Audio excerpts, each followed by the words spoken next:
Hi, Kim and Laura. Good morning. I just wondered if you guys could just give me a quick audio check and make sure I can hear you okay. Sure, check. Sounds good. Check. Can you hear me Okay. okay? Yeah, can hear you just fine. Thank you. Awesome. And Laura, you're going to share your screen.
Well, good morning, everyone, and welcome to session 1A, Transfer Course Equivalency for Perceptive Context Process. My name is Roberto Koch, and I am the Assistant Registrar at the University of Missouri, Columbia. I have the pleasure of being the moderator for this presentation by my colleagues at the University of Missouri in beautiful Kansas City. Before we begin, some reminders. If you are not muted already, please mute yourself so that we don't have the pleasure of listening to your pooch. But please turn on your camera so that we can see you, because that way we can engage a little better. I'm going to monitor the chat, so if you have any questions, please post them there, and I will convey the questions to the presenters at the end of the presentation. If you decide that the presentation is not for you, this is the same as you would be in a live conference. You just get out and go to another presentation. We hope that you stay, though. This is a live presentation and there may be some technical issues. You may get disconnected, but it will be recorded so you can go back to it at any time. Don't forget to engage with us through social media, hashtag CODA2021 or at MODHEWP or MODUDE.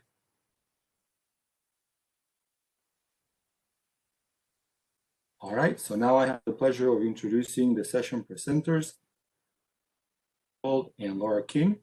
Kim Leibold earned her master's in higher education in student affairs in 2009 from Iowa State University. She spent the next 10 years at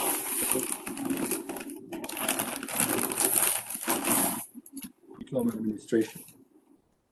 I think someone needs to mute him or herself, please. Thank you.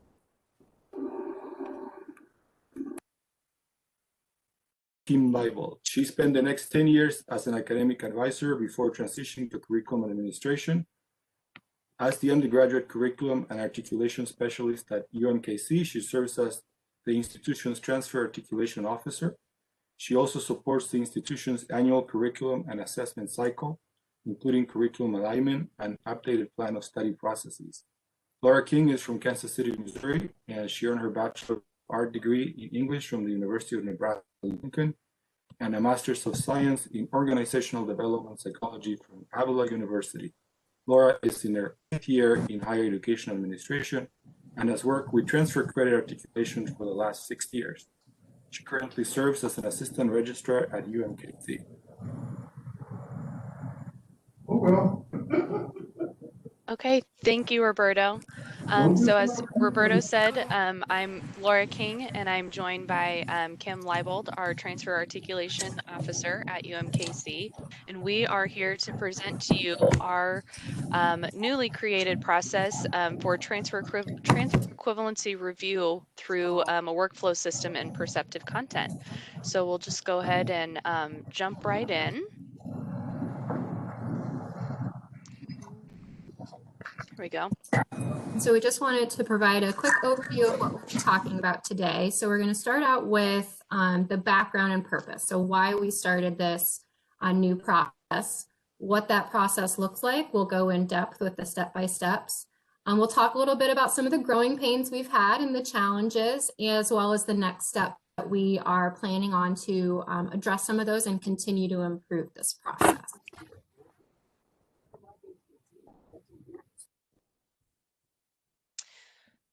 So we'll start with our background and purpose. To be fully transparent, the idea of a workflow system within perceptive content was actually brought forth through a demonstration of a software product that we were viewing.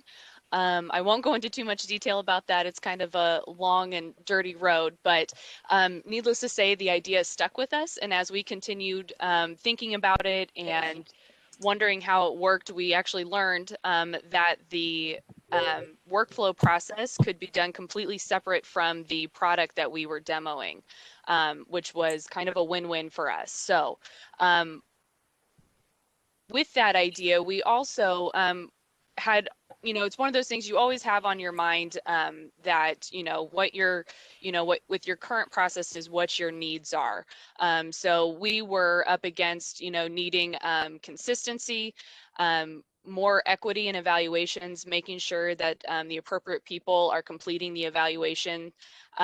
We had a lot of people, between faculty members, you have, your certain go-to person, and we weren't always checking to make sure that those connections that people were making, if I'm a faculty or an advisor in English and I'm sending off a chemistry evaluation to my buddy over in the faculty member over in the chemistry department, because that's my go-to person, not from the registrar's office, we weren't always checking and considering making sure that once the person who made that evaluation was maybe the appropriate person to have that authority. So moving it to a workflow system really allows us that capability. Timeliness was another one. Some reviews were taking on average 2 to 3 weeks up to several months to get back, with many attempts at follow-ups in between there.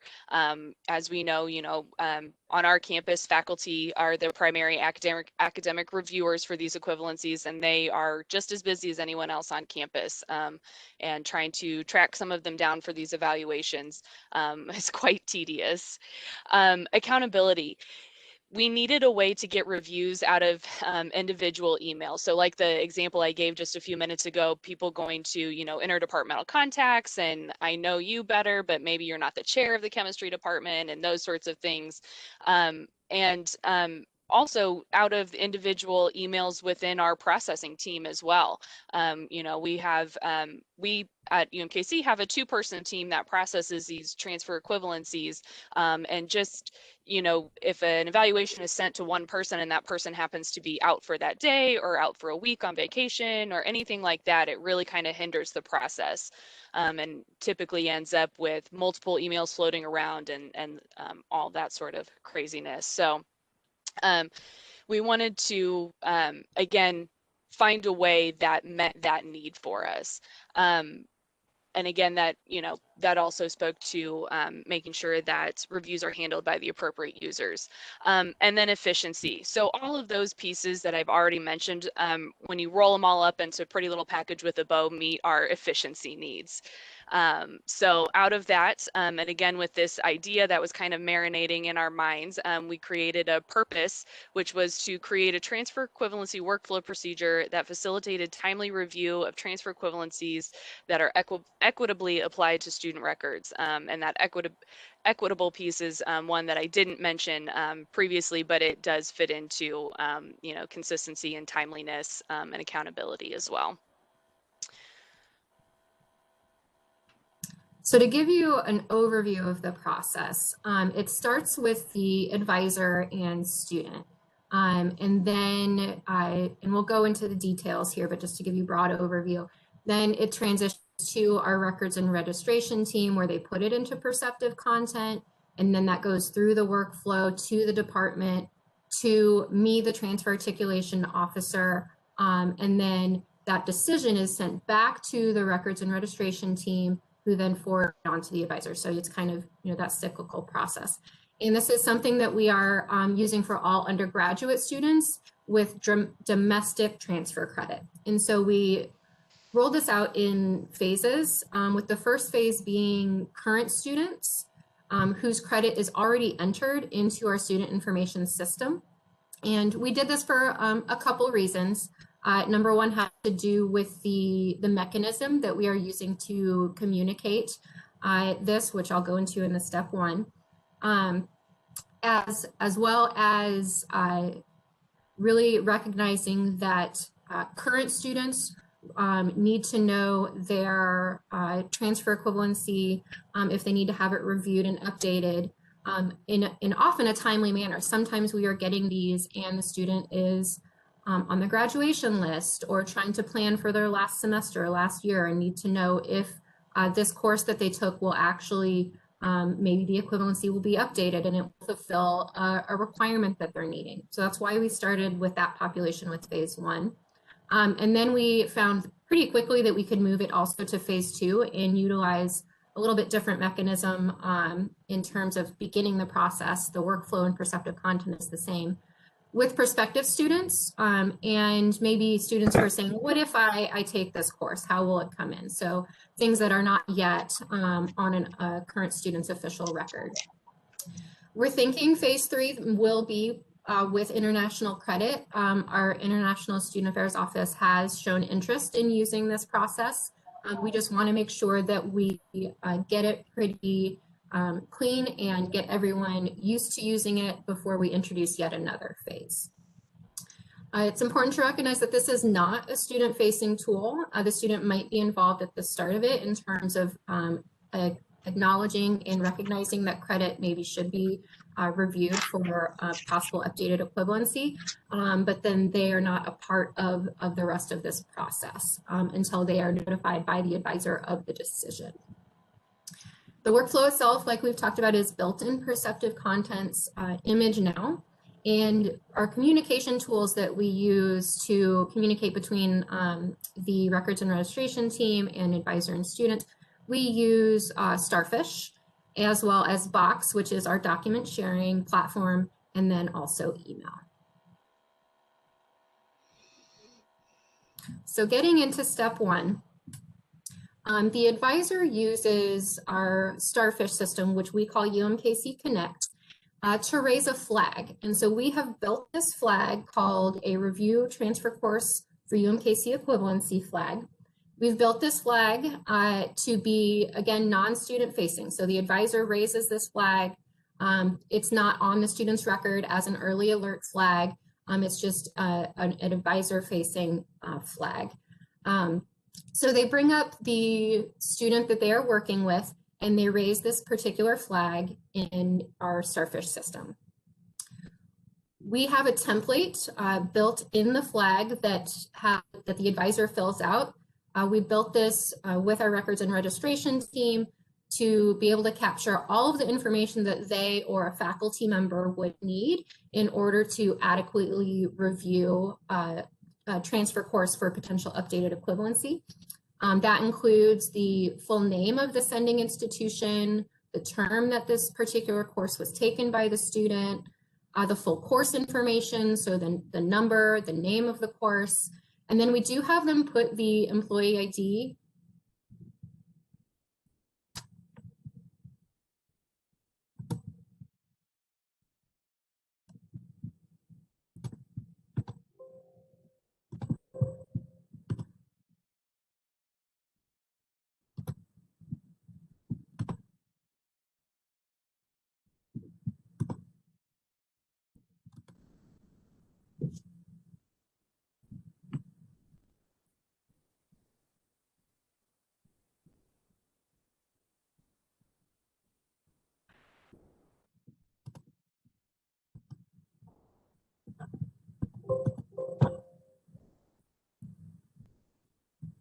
Kim, was there more that you were going to mention on this?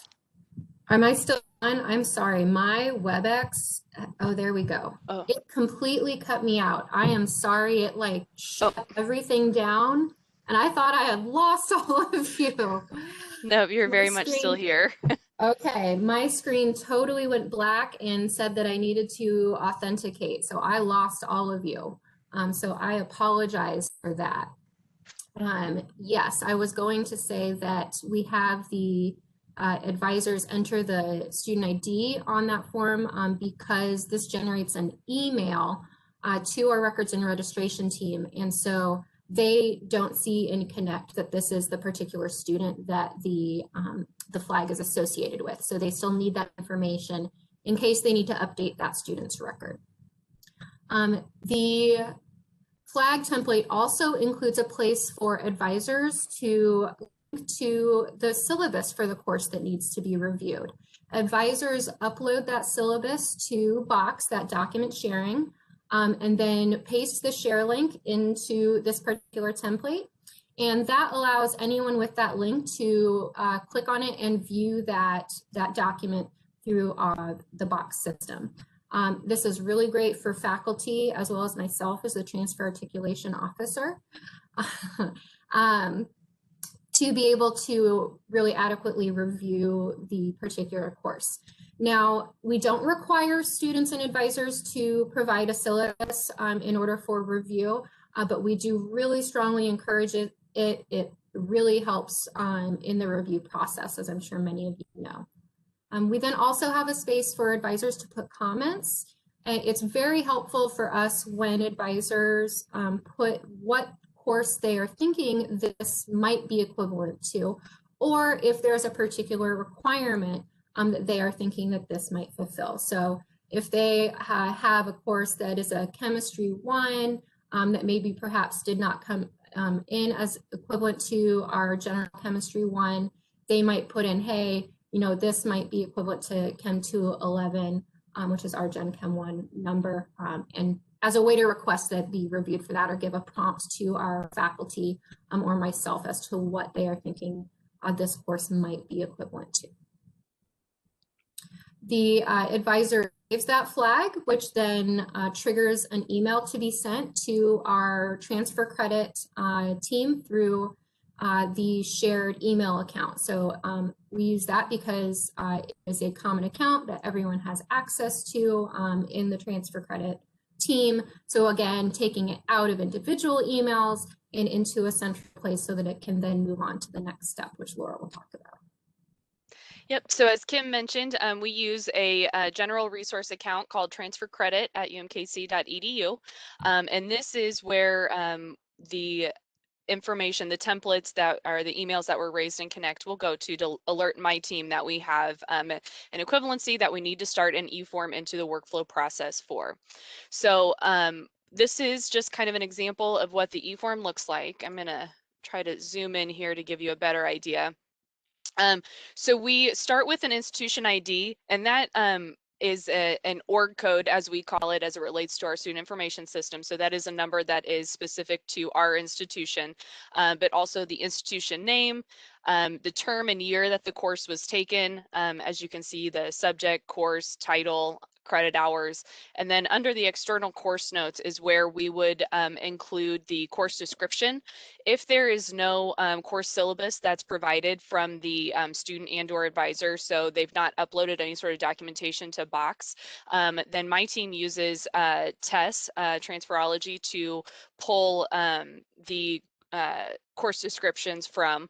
If there's no course description found in TESS, then we will do just a general catalog search from the institution's website. We do everything we can to try to pull in that course description and the most relevant course description possible. So also, this is where we do include that link if something was uploaded to Box that is relevant to the review. This is also where we note, oh no, I'm sorry, getting ahead of myself. Okay, so moving on to internal course information. So this is where we'll include if the template came through with a request for the course to be equivalent to a specific UMKC class, we will add a row right here and include that information. We will also include if it needs to be considered for maybe just a general motor elective or just general elective credit in general. We try to give as many options as possible. It was our experience in the past through just the simple email method that if you emailed and said, could this be considered to, you know, could course A be considered equivalent to course B? And we would often get no, with no explanation, no other offerings. And so then it would start an email chain of 4 or 5 emails to finally round out to say, can we at least give the student general elective credit? So with this method, we are able to give them all the options, everything that we've thought of or that's been requested up front for them to kind of choose from. And then we'll include in the internal course notes information if there's a link to the Box account for them to review to make that determination. Once we have created this EForm, then we will route it to the appropriate queue. So we have 59 academic review queues that we set up. And by we, I do mean our trusty technical team that put a lot of work into this. But we also allowed our academic units to kind of organize and create the queues as they saw fit. So we at this time don't have a streamlined approach to how many queues a unit has. I would say for the most part, it's not too chaotic. We have our biology requested that they have biology undergrad, biology grad. Chemistry is also included in that school, so they have chemistry undergrad and chemistry grad, whereas most of our disciplines and arts and sciences are just simply the name of the discipline. So there is a little bit of customization that the academic units got to have their input in on what works best for them. And specifically because, and we'll get to this a little bit later on, but the academic reviewers assigned to these queues specifically kind of makes a difference in who has access to what queue. So then we will route the document forward. The next step then is the academic unit is notified of a pending review. So we have it set up that an email goes to all of the people assigned to the particular queue that we sent the review to alert them that there's something in there waiting for an evaluation. So again, it kind of depends on the academic unit as to what their process is. If they have one person that logs in, looks at it and says, oh, you know, I need my, you know, if it's communication studies, we have kind of three emphasis areas. So depending on what kind of communications class it is, they might say, oh, I need, you know, faculty A to look at it, versus another one might come in and say faculty B needs to look at it. But in most circumstances, everyone who is approved as a reviewer is on the queue so that they can each log in whenever necessary to make that determination. And then I should point out that these reviews are going through a new web-based platform for perceptive content. It's called Perceptive Experience. We've been informed that Perceptive Experience will replace WebNow. So I'm assuming that most of you on this call are already perceptive content users and are probably well familiar with WebNow and use it on your campus. We are moving 100% to Perceptive Experience with our next perceptive content upgrade, which is in the works right now. I think we will be, that official transition will happen or go live, I believe, sometime between May and June. So we've heard really good things about Perceptive Experience with the upgrade, and it's again, if you are a current perceptive content user or WebNow user, Java is probably the bane of your existence. But with perceptive contents, it no longer has those Java requirements, which is going to be a huge relief for most of our perceptive experience users. So, and I'm not a technical person. I probably should have started that at the beginning. So I apologize if any of you know more about this. I misstate any of this information. I'll do my best not to pretend. So once they're in perceptive experience, it looks similar to what WebNow is. They just navigate to the workflow. It opens up the workflow queue. They'll see if there's multiple evaluations in there, anything that they, you know, that's out there for them to review. They'll click on what they're looking for. And then it opens up the EForm basically as you just saw it. It looks literally the exact same from when it was started. So just a little preview there. The important piece for the reviewer is really towards the bottom of the screen here. So again, this is where we would put the box link if there was something for them to pull down from box to review. And then once they've determined what their evaluation is, they use the check boxes over here. I'm sorry, I keep moving my mouse. I don't think you guys can actually see my pointer. Transition screens here. Oops. Can you see my pointer now? Okay. So they will choose a match simply by clicking on it.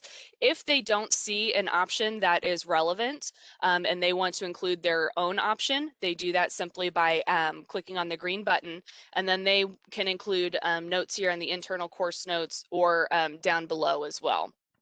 Once they have made their match, though, they click on the status. So if they've simply approved one of the evaluations that was provided, they'll click approve, and then it logs their information automatically.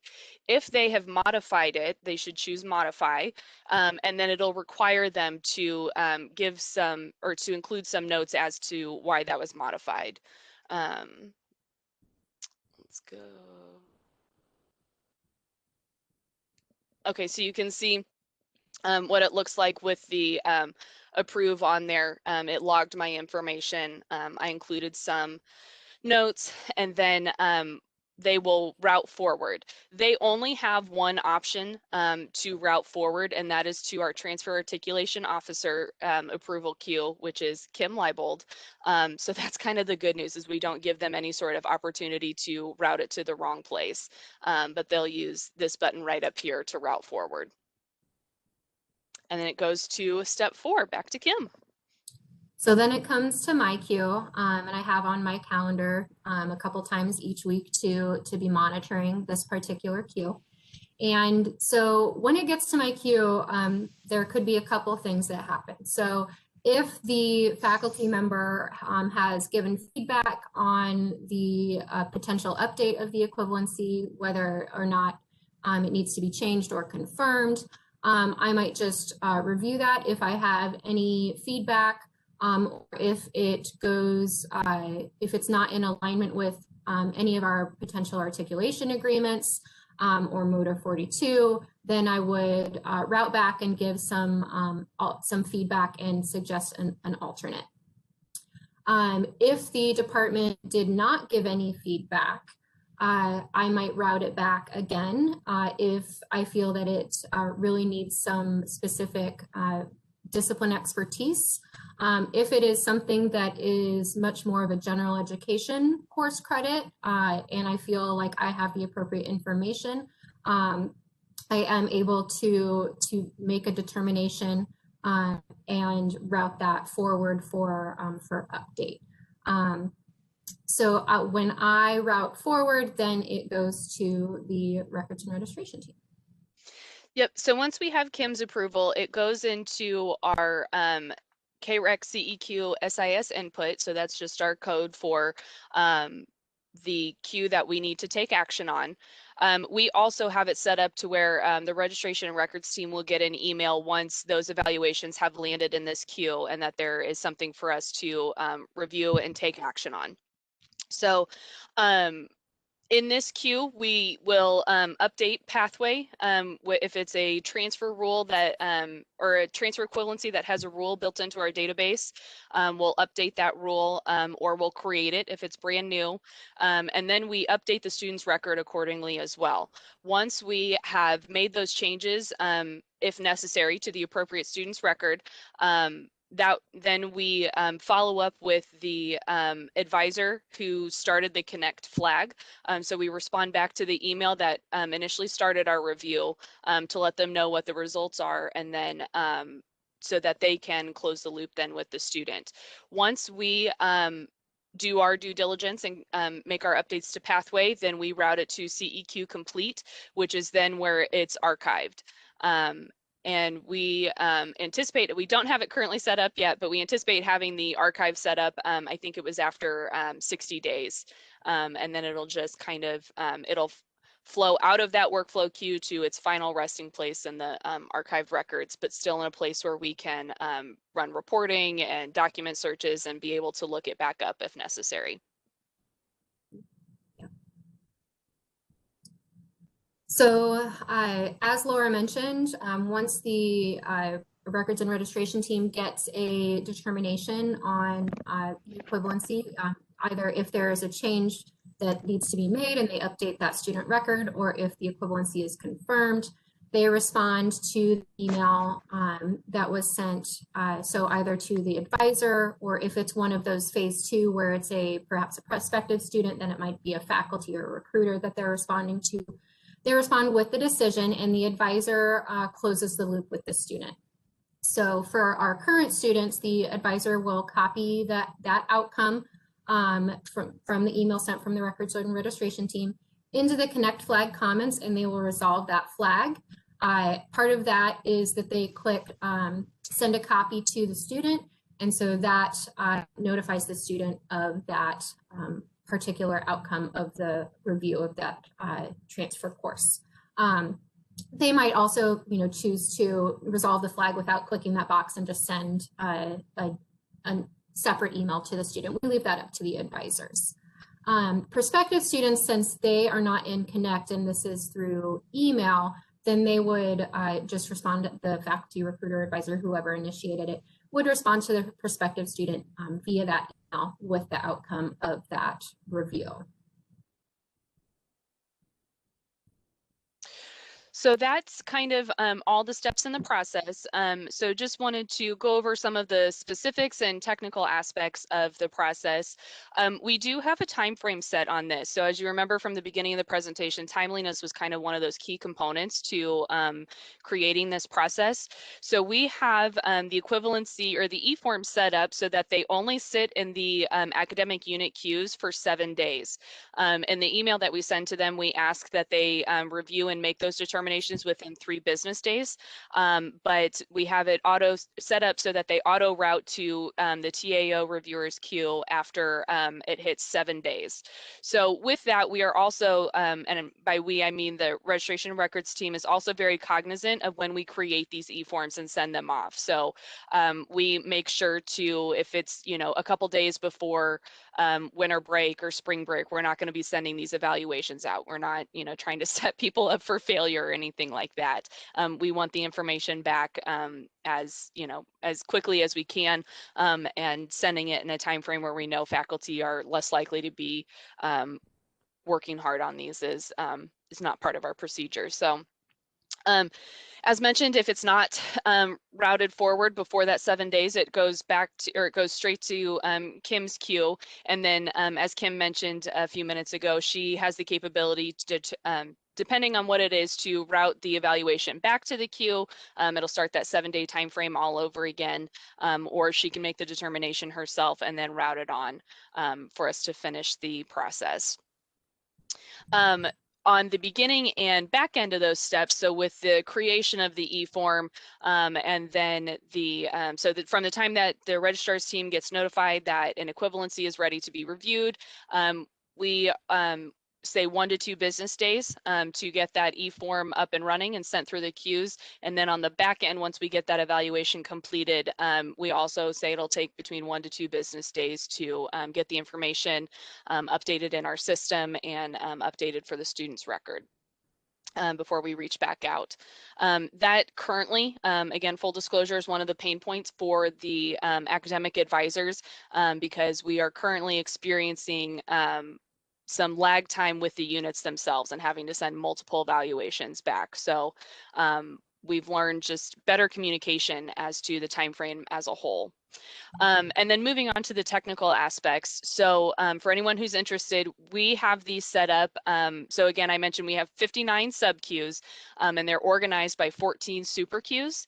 And then there's 5 internal processing queues. So starting from the CEQ start, goes to the academic queue, and then from the academic queues goes to the TAO approval, onto the SIS input, and then onto the complete queue where it gets archived. And then permissions. So as I mentioned, we have specific people assigned to the relevant academic queues for them to make those approvals. Those are set up as permissions or security roles per individual. Or I'm sorry, per academic queue, not individual. And that's how we are controlling the access to those queues. So want to talk through the benefits of this process. Again, so now we have the ability to archive and more efficiently track these evaluations that are coming through. We can run reports off of, we can do document searches, we can figure out how many times a course may be coming through the queue for evaluation. We do ask that the advisors, before they submit a course for evaluation, that they check our current equivalencies to make sure it hasn't been updated recently. And if it has been, if they're still sending that course for review, we can kind of have that conversation as to why don't you like the current evaluation, or what do you think needs to change about it, and just have those kind of more qualitative conversations. Transparency, it meets the process gets the flow of information out of individual emails and into a process where we know the information is being presented and evaluated by the correct authority.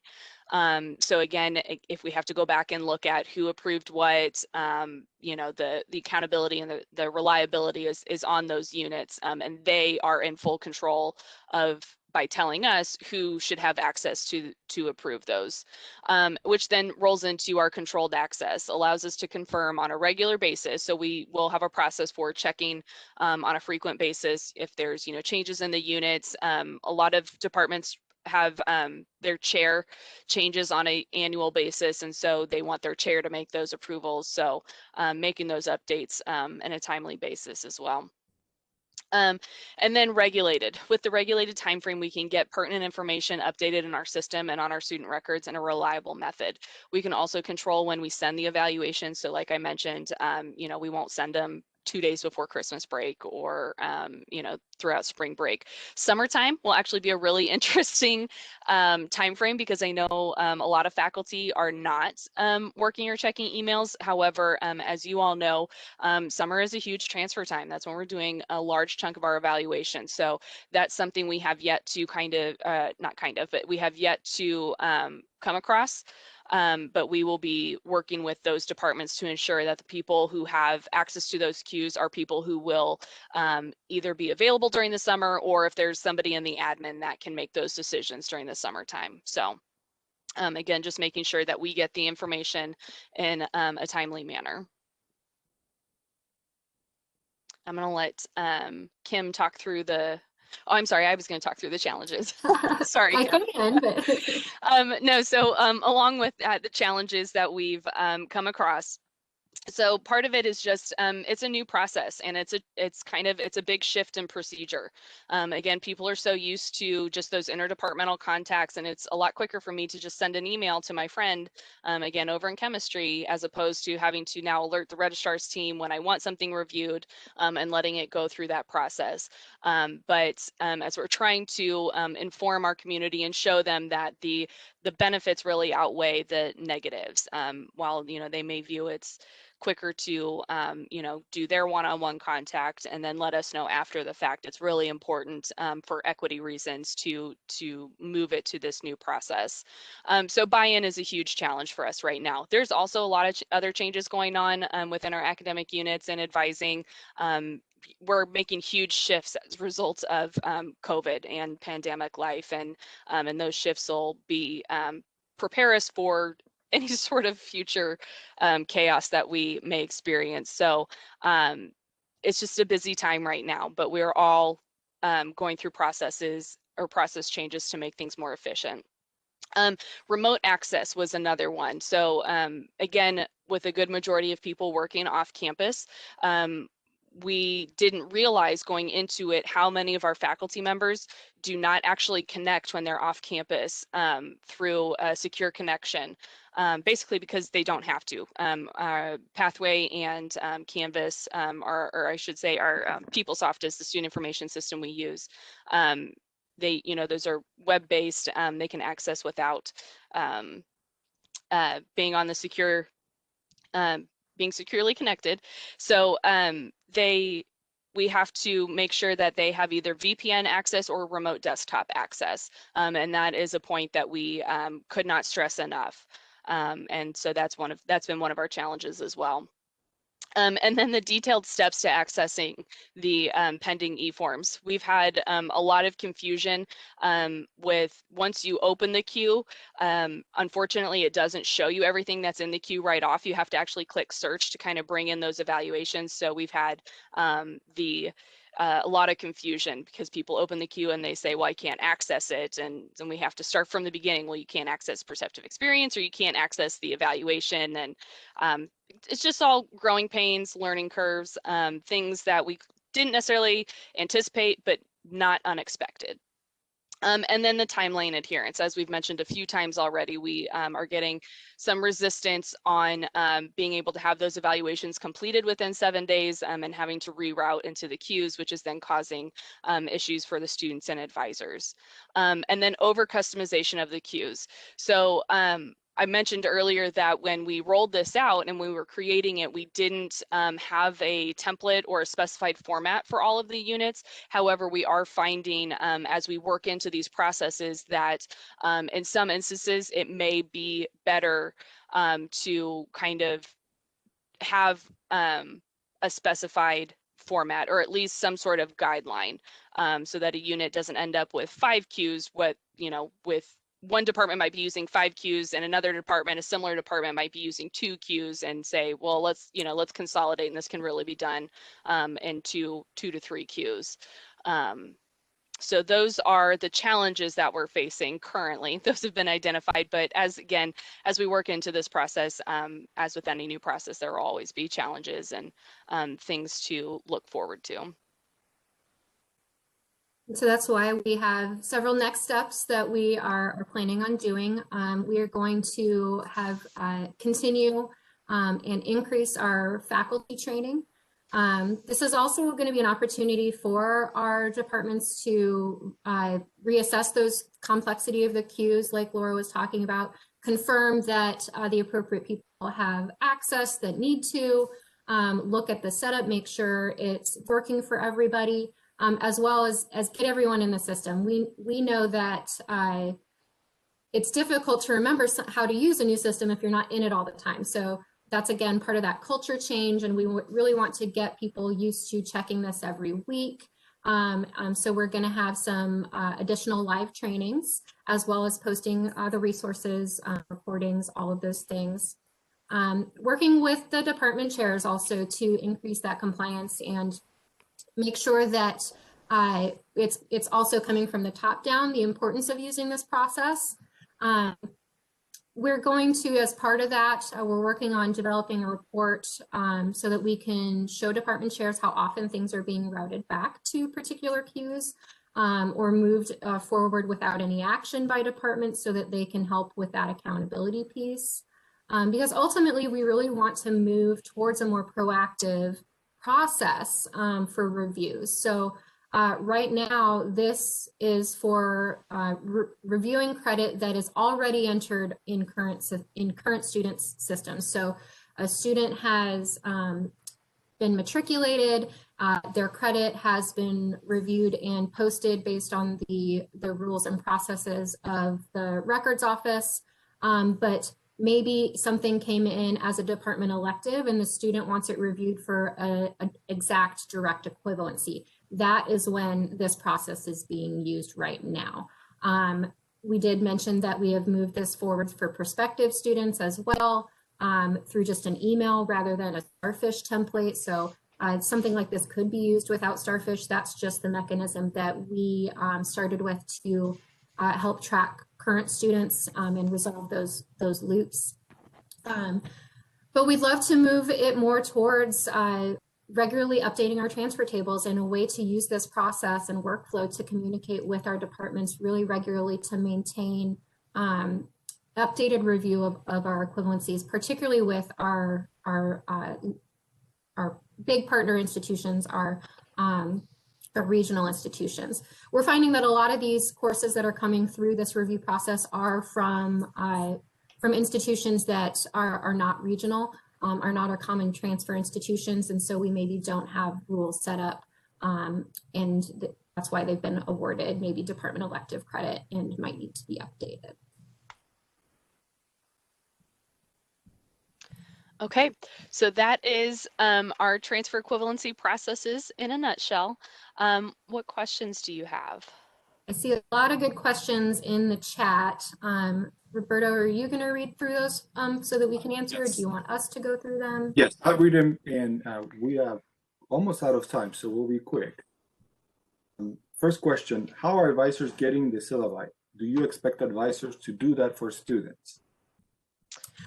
I think I responded that advisors are getting the syllabi from the students. So that is the student's responsibility to provide the syllabi, and then the advisor is the one who is able to then upload that document to Box and attach that in that link into this workflow process. It's not a requirement, but it is strongly encouraged. It's incredibly helpful.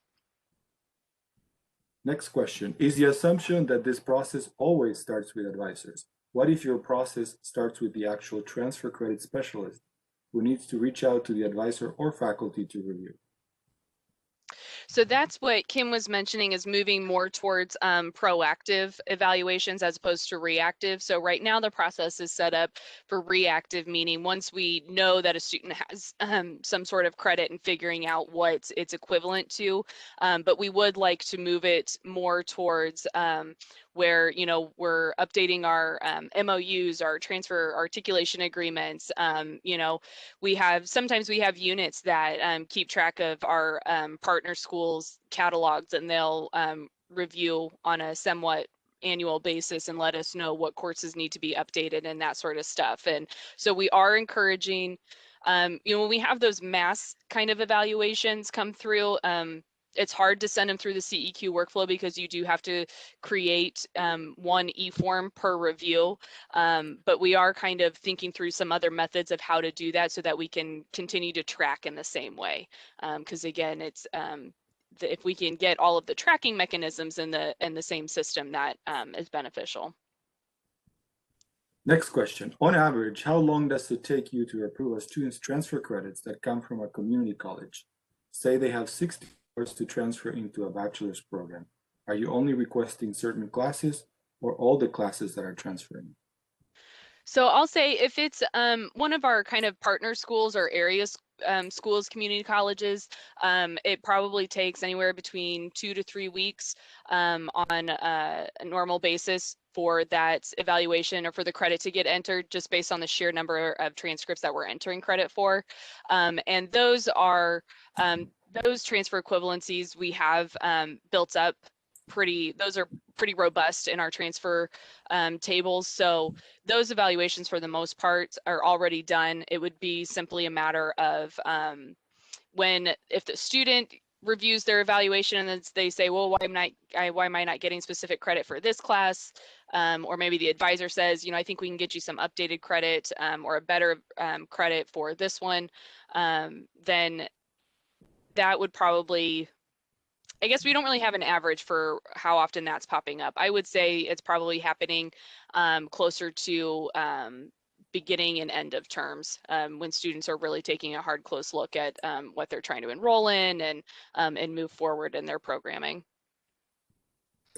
Next question. Am I correct that you all are a slate school? We are a slate school, yes.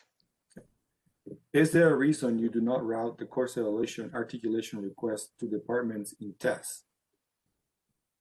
We were not aware of that. Yeah, Who asked that question? Maybe I have questions for you. I'm seeing a couple things about a test workflow, Laura, and I'm like, oh, I have a question down for that. So that's something we're not aware of yet. Yeah. All right. Next question. Can you use these workflows without Starfish? Absolutely. Yes, absolutely. Next question. Did you previously use the test workflow? I guess the answer is no. Yeah, right. No, but we will probably be exploring that to see if we can work it in conjunction with this. Yeah, next question. How are your advisors able to tell when a course was most recently evaluated? Our transfer tables have a way to show that information. And that is part of one of the things why we are wanting to use this, so that we can, again, create more of a database to show when particular courses were recently reviewed. So that goes back to part of that proactive versus reactive. Next question. Do you have a public display for your equivalencies? Does Starfish feed the evaluated courses into it? So we use TESS, transferology, all of our transfer rules. So it's not Starfish, it's PeopleSoft. When we build the rules in PeopleSoft, that feeds it directly into transferology. Next question. Is the EForm a Starfish product or a perceptive content product? It's a perceptive content product. Any other questions from the audience? Well, thanks again to our presenters. It was a wonderful presentation, and I appreciate the audience for the great questions and participation. It is now almost 10:50 Central Time, so you have a few minutes to stretch your legs, grab a refill or a snack, but please be sure to join us for the next breakout session. There are certainly going to be great sessions as well. There will be 3 breakout sessions, and you can access those sessions using the CODA conference landing web pages. Please see the link on the chat if you forgot where to go. And the sessions are best practices, how statewide initiatives can strengthen institution transfer success, building workforce pipelines, and the Bachelor of Applied Science degree, building connections that transfer. If you can't decide on which one to pick, remember that the presentations will all be recorded on the conference landing site and on the MDOT website as well. A reminder, there will be no closing session this year, so please complete the survey that will be emailed to you. Thanks, everyone. Thanks, everyone.